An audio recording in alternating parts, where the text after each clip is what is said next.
Hello and welcome to Conversations in Cleantech, the podcast that celebrates the cleantech industry and the people that power it, brought to you by Brightsmith. I'm your host, Jenny Gladman, and across the podcast, I'll be interviewing leaders and entrepreneurs from around the world to explore the opportunities, challenges, and rewards of working in cleantech. From revolutionizing solar panels to overhauling the way we move, in this second season, we'll be exploring the innovations that are sparking sustainable change and fueling a cleaner, greener future, whilst offering some tokens of wisdom to enlighten, engage, and inspire everyone to live their purpose.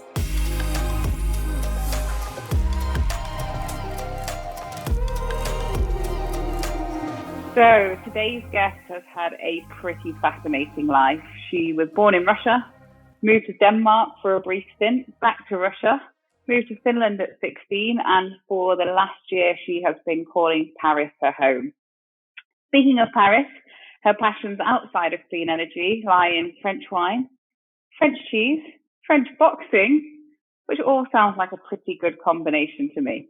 Daria is leading the charge in both business development and ESG for a Finnish battery tech startup, Geyser Batteries. And I think it will be fairly evident throughout today's episode that she absolutely loves her job. I'll let her tell you why very shortly, but the fast pace of the development in the energy storage and also the huge value in these sustainable solutions are certainly up there in her criteria. It's a great pleasure to welcome today's guest, Daria Hedberg of Geyser Batteries. Daria, welcome to Conversations in Cleantech.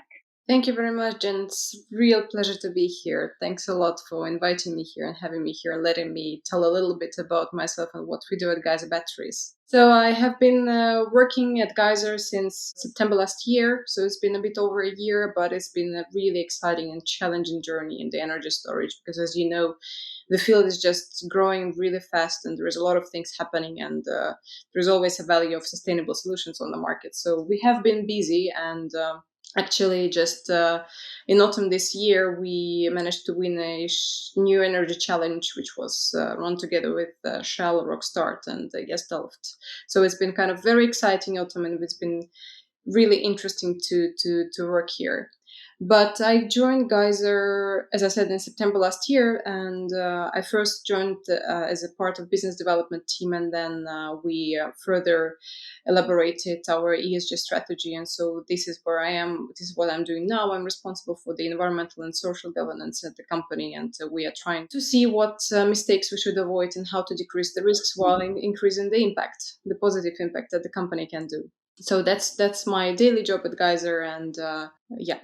Amazing. And what I'm very keen to hear, and I think our listeners will be as well, is the journey that brought you here. It's not a traditional one or a conventional one. So do you want to give us a bit of an insight into that journey? I know you started out with studying marketing and international business and then ended up in the tech world in batteries and doing something totally different. So yeah, tell us your story.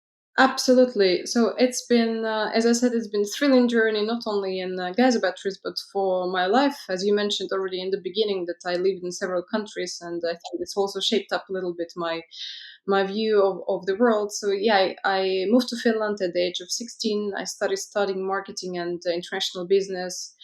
Graduated, happily worked for a while. For some time, I even worked in art industry. So it's been a very long journey. And but then I realized that I really want to make a positive impact in this world, and I think that's what has been really dictating my choices and my career development in general. So I decided that I want to do something meaningful. So what would be the way to do it would be to look into the innovations, to look into the technology, but to do so I really need to have some background. So to cut the story short, I went to study process engineering. It was there that I also joined really amazing community of young professionals who are really passionate about the future, and that's actually also there where I joined the team of women in tech and technology in Finland. So this is the organization that was promoting inclusion and diversity in the field of technology, and that's also kind of a small part of my career, which I still hold very close to my heart. The diversity and encouraging young ladies to work in this field.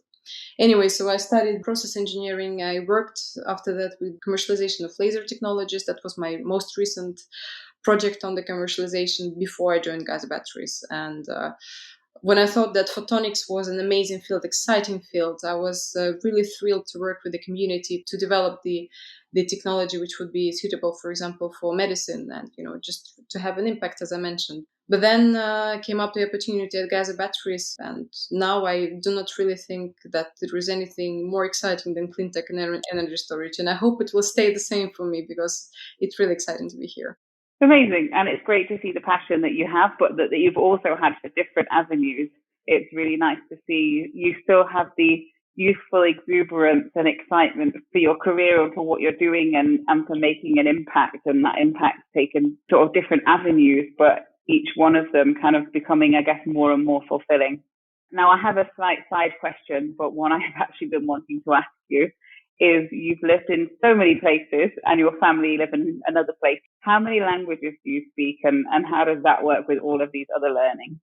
Well, I have to say that the most challenging language until I moved to France was Finnish language. So I speak like pretty much on a native level 3 languages, so which is Russian, Finnish, and English. And I've been struggling for the past year with the French because for some reason it's the most complicated language for me to learn. And I apologize to all my French friends who really want me to start speaking French, and I still cannot make myself pronounce a single word except for merci. So it's been a challenge, but otherwise, yeah, I love languages. To me, it just it gives keys to the world. I spoke a little bit of Italian for a while because I had an Italian boyfriend. So, life is interesting. So. I think it's another one of those things, just that continuous learning. And my instinct that you're one of probably very few people in the world that studied marketing and process engineering and has lived in so many different countries. So you have really quite a unique story. Now, one of the other aims of this podcast is obviously to hear your story, but to educate people on the sector. And our audience is extremely diverse. So obviously everybody knows what a battery is. But when it comes to battery technology and the innovation and the development in the sector, I think that's where it's sometimes quite polarizing as well. People have very different views on how sustainable it is, how much longevity there is in the sector. So can you give us kind of your thoughts and wisdom and overview as someone that's really embedded in that space? Absolutely. So when I came to the energy storage industry, I also had to educate myself quite a lot on different types of energy storage technologies and battery technologies and everything, and to see how we at Geyser Batteries are different and what change we can bring to the sector and to our clients. So we have, of course, a lot of different battery technologies, as you mentioned, as of today, and we have the leading kind of the state of the art lithium-ion batteries that pretty much everybody knows about. Everybody knows Tesla. Everybody owns a laptop, so we have the lithium batteries in there. So it's very versatile application-wise, I would even say. But what I think is really worth mentioning is also the fact that the field is absolutely fascinating in terms of the developments that are happening on the innovation side. So we have of course, we have innovations in the lithium battery technology, but and there is yet to come. And we have the new generation of solid state batteries, which everybody is very much expecting and hoping for those to come to the market. We'll yet to see when it will happen. But we have other different technologies like what we do at Geyser Batteries. We are not a lithium technology. We are based on the proprietary electrochemistry, and the focus of our application is absolutely not absolutely, but it's different from what we see, for example, in the car industry. We do not make batteries for long duration energy storage. Our batteries would be made to be like front fighters of, for example, in power grid applications. So when sun doesn't shine 24/7, yet there is a lot of energy, so we need to somehow use it. And we need to balance the disturbances which are caused by the renewables in the grid. So this is what batteries like ours can be used for.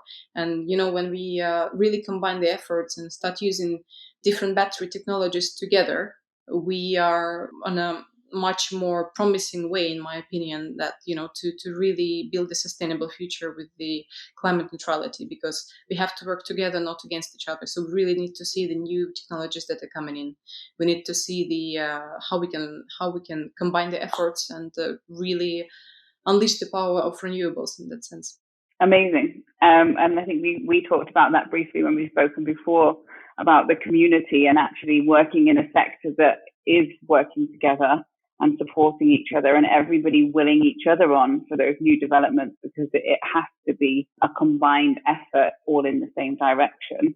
And sort of on that note, we've talked about your own kind of purpose and values and mission. How does that align with Geyser Batteries and this space that you've now found yourself in?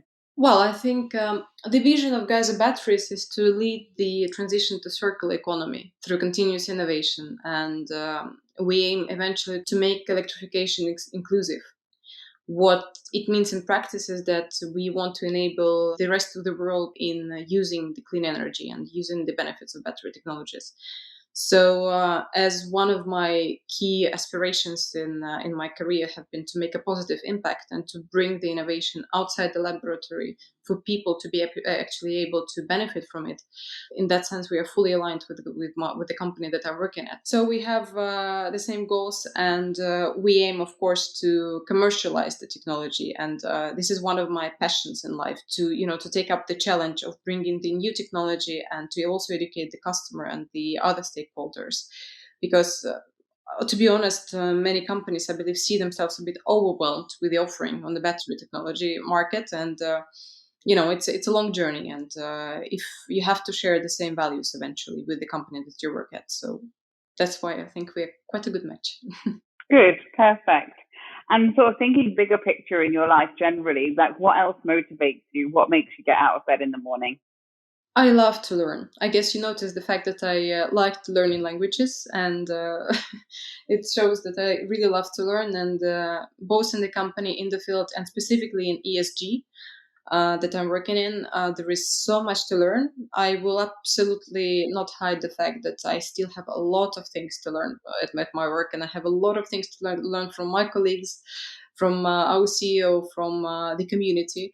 So this is what really makes me get up in the morning and go and open my laptop, as I work from home. So it's a bit simpler than to commute to the office, but nevertheless, so it helps me just realization that it will be yet another day of challenges and opportunities, and another day to learn something new. I have to be honest that I really get bored if there is only strictly routine work. So absolutely, it doesn't really happen in a startup. I think so. And also the best thing with a startup for a lot of people is, particularly in a new sector or a very fast developing sector, everybody's learning. So you don't have to be the expert to be able to make a huge difference. You just have to have the right attitude, the right passion, the right values, and be progressing in the right direction. But when you have a sector that's growing exponentially, you can't have a sector of experts. You can have a sector with experts and a lot of other people who are pushing and learning and growing and sort of taking their career in the right direction. And you touched on challenges there, and it's something I'm always interested in because I often find the things that people enjoy the most are actually the hardest. So what are the sort of challenges that you face day to day or have faced throughout your time in the sector? Well, I think in general, of course, we have everybody has a plan. Everybody tries to follow a plan, but the fact that something can be really absolutely unpredictable, that is always a challenge. And I probably will say something strange to some people, but when you have a lot of opportunities coming your way, and when you have to make a choice which one to take, that is one of the challenges that I have faced, really, both both at work and then in general career development, because you think that you have to make the right choice, but eventually there will be probably no right choice. There is just a choice that will lead you somewhere, and the challenge to deal with your choices and to take responsibility of those choices eventually, it's also something that comes with the work. And of course, as an immigrant, you have to develop a career. Luckily, I have been in an amazing community this far, and I have been fully supported both by my colleagues and by my current boss and by my previous boss. So I have been, extremely lucky with people. But still, you have to build a life and build a career in the not only in the new sector but also in a new environment fully. So this is one of probably another challenge that I faced. Yeah. I mean, new sector, new company, new country, new language. Yeah, you've really gone for it.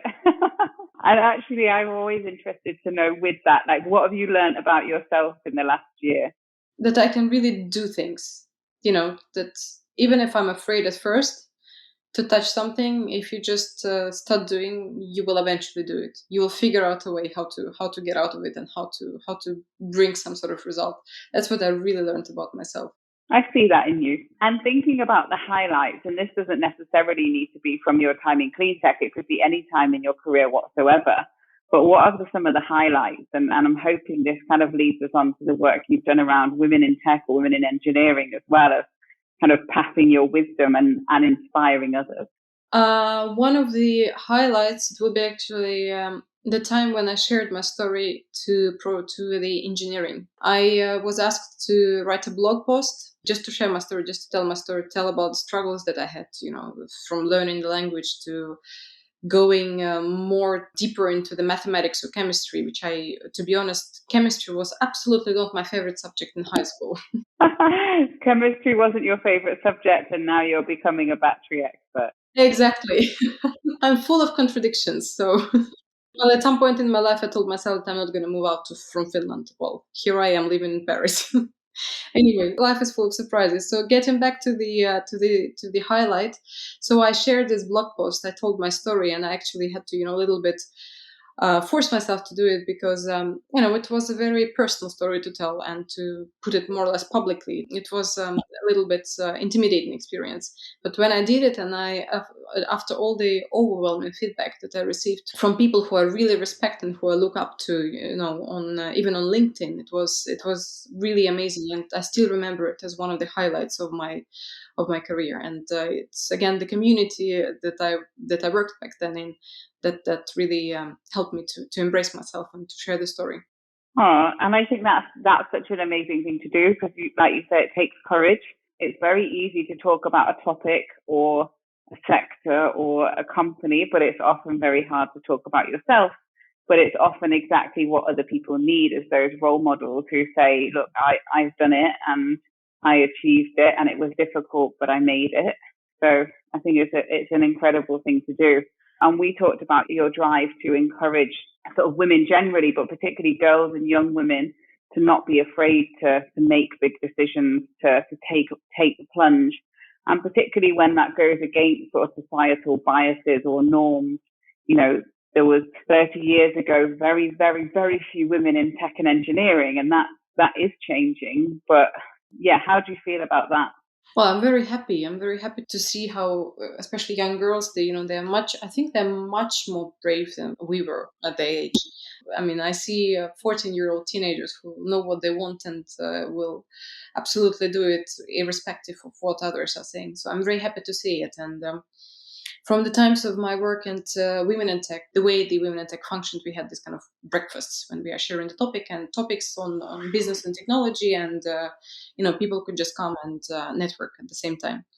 So these young women, they approached saying that, I have a degree in social sciences or something similar, but after attending the events, I really felt like I can go into the tech world. So now I'm working in one of the technological firms, and I'm really excited, and I'm learning how to code. And when you see though, so when you actually get to experience such moments of people that are brave enough, they're taking their chances on their life. So it's just really, really encouraging, even to me. So at the times when you feel down, you think about those people. Yeah, making a difference.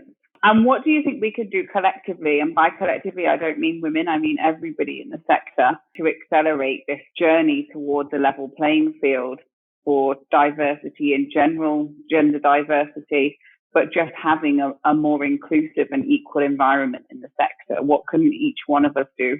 That's been actually a very good discussion that we had on Women in Mining Russia webinar, when we discussed the situation in Finland and what Finland was doing to encourage women to go into the tech careers.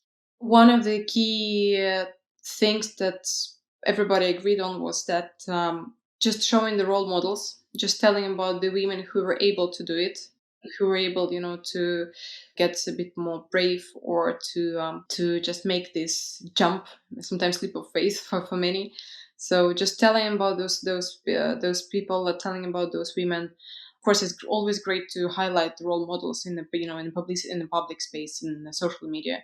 But even inside the families, I think if you just get attention of a small girl like to a woman that could do it, I think that's already a one big step forward to help the girl to really understand. And one more thing that I would like to highlight is that it's not only about mothers that can do it or about colleagues, but if there is a father who can also encourage a young girl just to not be afraid to go and fail. You don't need to be perfect, because many girls really we struggle especially at our teenage years with that. We want to be perfect, we want to have perfect grades. You don't need that. And if even there is a research done that fathers can actually have a great impact on the careers of their daughters, to really encourage them to take that step forward. Definitely. I think people seek inspiration in all sorts of places, but really sort of having it visible, which is exactly what you're doing now. And hopefully some of our listeners are thinking, yeah, maybe that sort of career is for me. And thinking careers, our strapline at Brightsmith is live your purpose. How does that resonate with you? Sometimes I feel like I may not be living up to my purpose when I have a bad day, when I didn't succeed to do something, when I didn't achieve the result that I wanted to do. But then, if you have a time to retrospect a bit and to think about everything that you have done, I think that really living my purpose was something that I try to do every single day. And of course, the first challenge again to have is to find your purpose. And I really wish, getting back to the topic of encouraging young women to find for the all the girls to find the purpose that they want to fulfill in their life. And I think once it's done, it's a little bit just a little bit simpler to live your purpose. But I really hope that with the work that I'm doing, with the life that I'm leading, I'm really living the purpose that I have for myself, which in terms of career is to bring in innovation to people, to make it useful for people, and to share the experience. I know, I think you certainly are, and you can see that in you, that you love doing what you do, and it brings you a lot of fulfillment. And going back to people, which has been quite a topic through this episode, is there anyone in particular who's really inspired you? Yes, I think there are several people that inspired me. Mostly those are the people who actually had a chance to work with. So my colleagues, and I had wonderful colleagues pretty much everywhere I work.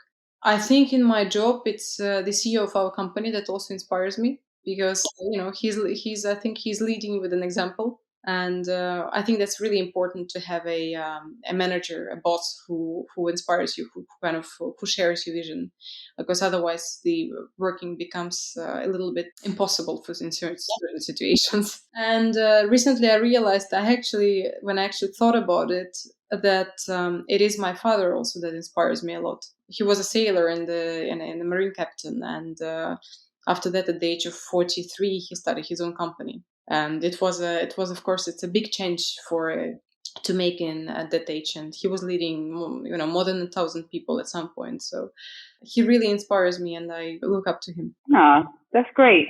And I think, yes, having those different avenues at family and your colleagues and people in the sector all inspiring you, all kind of brings everything together in one place. And now looking ahead at the future of battery tech, but also just the future of clean technology generally, is there anything that you kind of see on the horizon that either you think is definitely coming or that we really need to be doing? That's a very good question. Well, I see a lot of development happening, of course, at the university level. What I see is that we will have more solutions for recycling of batteries, and we must have those. It's not directly related to the battery tech, but it is part of it in a way. So that's what I see on the horizon, and I see that the European Union is doing a lot of job to promote it. We have a new batteries regulation coming, which will be specifically setting targets for recycling and for the recovery of materials, and I think it's a great thing. And I think what we do at Geyser Batteries, already thinking about recycling even before the products are hitting the market. I think this is something that many others are going to be doing, and I know that many startups are already starting to think about it. because you have to think about the end of life to make it truly circular and to develop a truly sustainable technology. And in terms of the technology, I see that there will be a lot of more work done on the long-term energy storage. So to increase the energy densities of the batteries, we need it if we want to really move, for example, to electric mobility. And of course, power batteries. This is something that we need, and this is something that what we do at Geyser Batteries, because high power solutions are extremely needed to electrify the applications which are not yet fully moved to the fossil-free environment. For example, heavy machinery or mining. So we need batteries which are capable of reaching really high levels of power. Well, I certainly think that the work you're doing and the work that Geyser are doing is all of those things that are heading in the right direction. And actually, I think you answered a lot of questions of some of the cynics of the batteries there around, it's great having batteries, but you do need to be thinking about the end of life, the recycling, the what next. Otherwise, we're actually solving a problem and creating a new one all at the same time.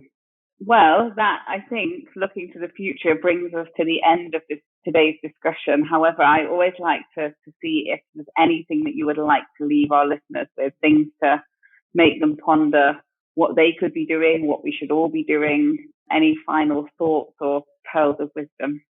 I probably will not be very original when I say, when something like this comes from a person working with sustainability, that we really just need to continue thinking about the impact that we make as human beings. What solutions we choose, what technologies we use, and what kind of print we want to make at the end of this life. And of course, going towards clean tech is one of the great ways to do it. And I think what you guys at Brightsmith are doing is really, really amazing. So thanks a lot for promoting clean tech. Oh, thank you. And thank you for being a part of it. And not just clean tech, but also kind of innovation generally and equality within the sector and within the world. I think we need more people that see things from that holistic perspective of not just the single focus to clean tech, but actually understanding that we need all different types of people from all different types of backgrounds to come up with the right solutions together. So thank you. Cannot agree more. Thank you very much. Excellent. Good luck with everything that you do. And I have no doubt there's going to be many more interesting chapters in your life.